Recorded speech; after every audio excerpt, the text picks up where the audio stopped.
Ang tigas ng mukha ni Harry Roque para sabihin na si Marcos pa, si PBBM pa ang nanggagaslight. Hindi ko gets bakit si PBBM pa yung nanggagaslight. Siya kaya yung napakahilig mag-gaslight. Siya yun eh. Kung merong mang rule book kung merong nasulat na rule book tungkol sa gaslighting, si Roque ang author nun. Ano ba yung gaslighting? Yung gaslighting, mga kotsero, ito yung isang defense mechanism. Isang defense mechanism kung saan ikaw pa sisisihin sa pagkakasala, sa injury na ginawa sa'yo. Ganon. Yun yung tawag dito. Yun yung gaslighting. Halimbawa, ito common to sa mga abusive relationships. Sa mga magjowa, mag-aasawa na abusive, yung gaslighting. Halimbawa, ako, sinaktan ko yung misis ko. Ay, pag sinaktan ko yung misis ko, ako yung magugulpi. Legit, ako yung magugulpi. Pero halimbawa lang, for the sake of conversation.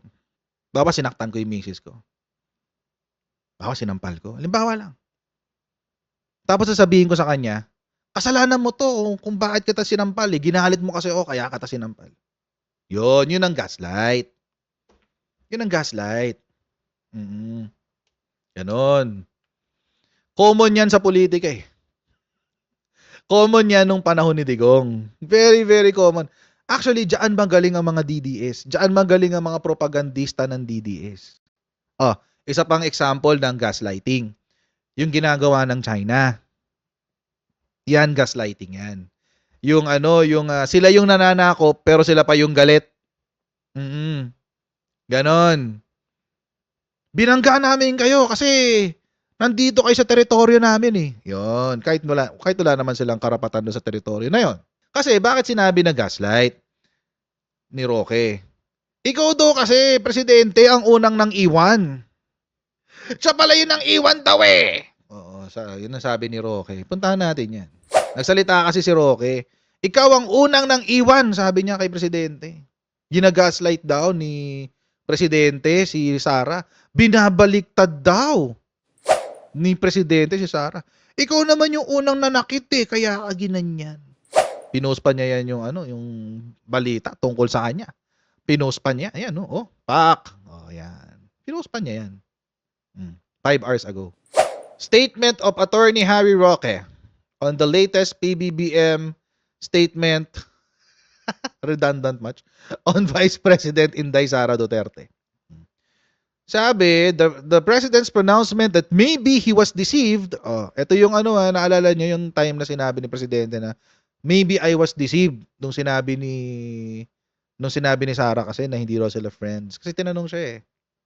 Maybe I was deceived, sabi.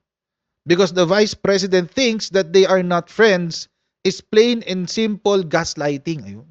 Bakit daw naging gaslighting yan? Tahimik ang palasyo nang pumutok ang issue ng confidential funds ng OVP na ang nagbibigay ay ang Pangulo at nanggaling sa Pangulo. Maraming issue magmula noon ay hinayaan lang ng pinsan ni PBBM na wasiwasin si BP Sara. Ay, ganun pala kahina si Sara, Ganun pala kahina si Sara, kayang-kaya siya iwasiwas ni Martin. I mean, really, nung kasagsagan ng issue na yon, kasagsagan ng issue ng Martin Sara feud, ang lakas pa niya noon. Whether you like it or not, ang lakas pa niya noon.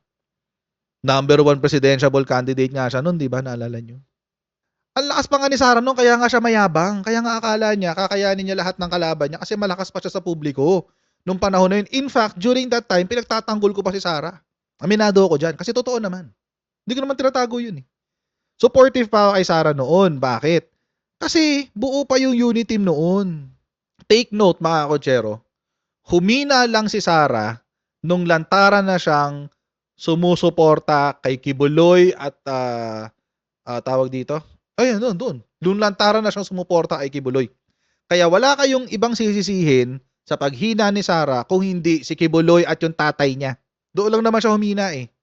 Pero nung panahon ng confidential funds, marami pa nagtatanggol kay Sara dyan. Isa na ako doon. Wala eh. Traidor eh. Anong gagawin natin?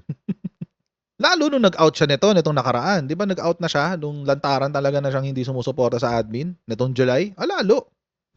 Bumagsak talaga siya. May downward trend na siya simula February. Simula nung maisog, yung kauna-unahang maisog. Simula noon. Pababa na siya sa survey. Huwag niyo isisi kay presidente yan.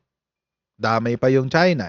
Syempre. Tapos, etong confidential funds, ito lang yung unang salvo pero hindi ito yung nagpabagsak kay Sara.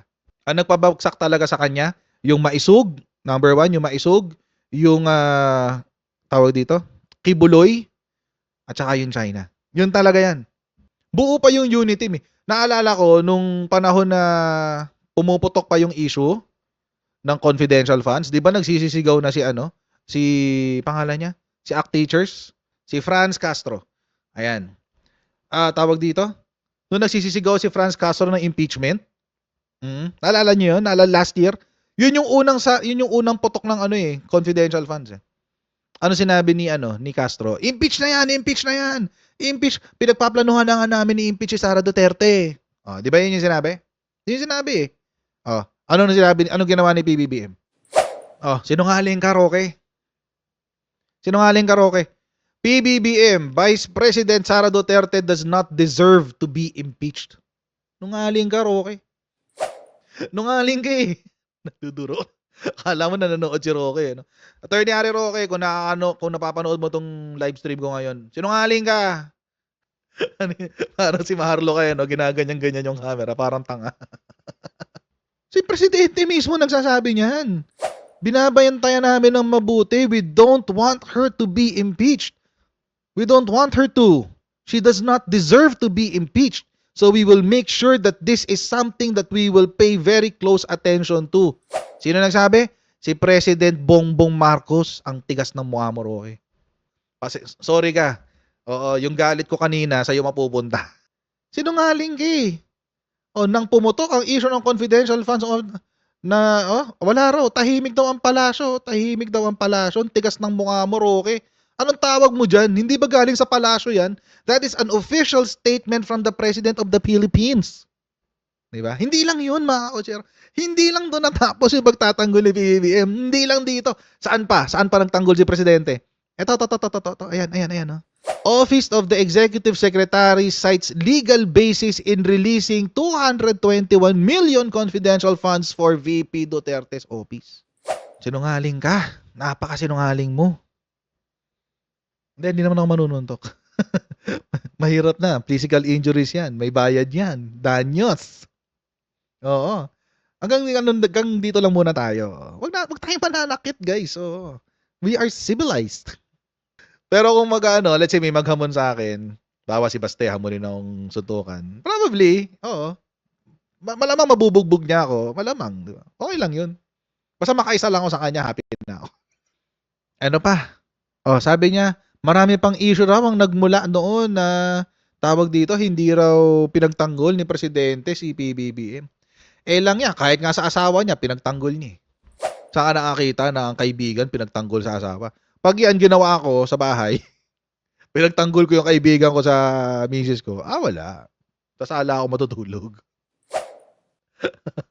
Wala. Ang hahawakan ko noon yung controller ng PS5, magdamag. Wala akong hahawakan katawan ng misis ko.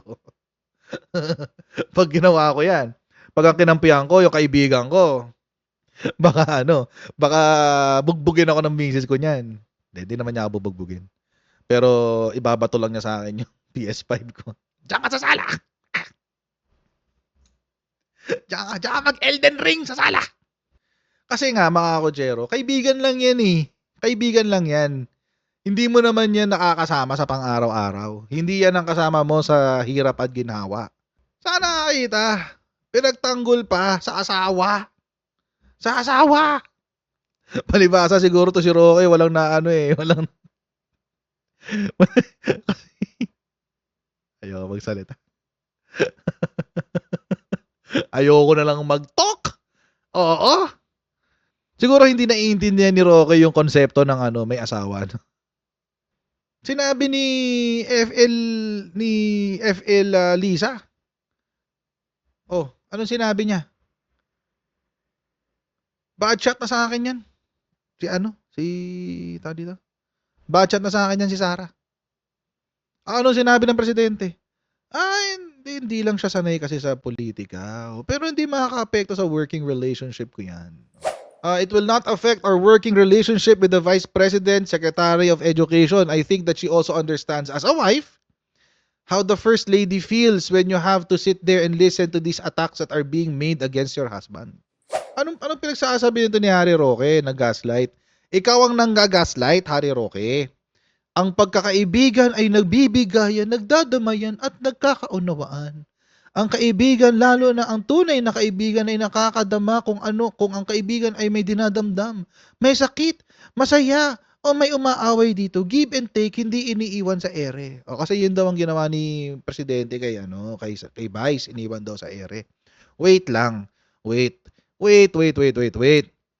Kung napapanood ito ni Harry Roque, meron akong isang simpleng tanong. Simpleng tanong lang. Nasaan si Sara nung binibira ng tatay niya si presidente? Nang iwan sa ere. Siyempre, siya yung loro eh. Ay, siya pala yung kwago. Nang iwan sa ere. Nasaan si Sara nung nagsisisigaw ang mga taga KOJC na Marcos resign? Nasaan siya nung nagsisisigaw yung kapatid niya na Marcos tamad, kaya dapat mag-resign? Sabi ko nga mga kotsero, wag tayo magsingilan ng utang na loob dahil ang ending ang mga DDS ang mapapahiya. Dahil pagdating sa good faith, when it comes to good faith, lamang na lamang si presidente sa inyo. Nasaan si Sara para backupan si presidente nung panahon na yung mga kaibigan at kamag-anak niya ang bumibira kay presidente? Wala, 'di ba? Never seen, never heard. Ano pa yung pinalusot niya sa kapatid niya? No. He's just acting like a brother. No, that's brotherly love. Brotherly love my ass. So ibig sabihin si Amy walang brotherly love sa kapatid niya? Kasi hindi siya pinagtatanggol ng kapatid niya. O di kayo pala magkakapatid. Hindi kaya totoong anak ni baka si Digong talaga tatay ni Amy. So Harry Roque, alam mo magandang gawin kung mapapanood mo naman tong video na to, Harry Roque. Torny, bugado ka naman eh. Mas mahusay ka sa akin, di ba? Kasi bugado ka. Tal naman, abogado ka at mas mahusay ka sa aming lahat. Suko ka na lang.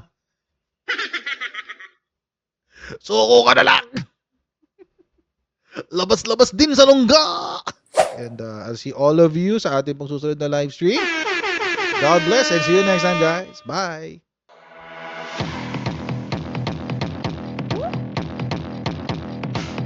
Pag ganun, huwag natin gawing tanga mga Pilipino. Mas maganda kasi nasa lugar ka ng tama kaysa yung pinipilit mo yung pagkakamali.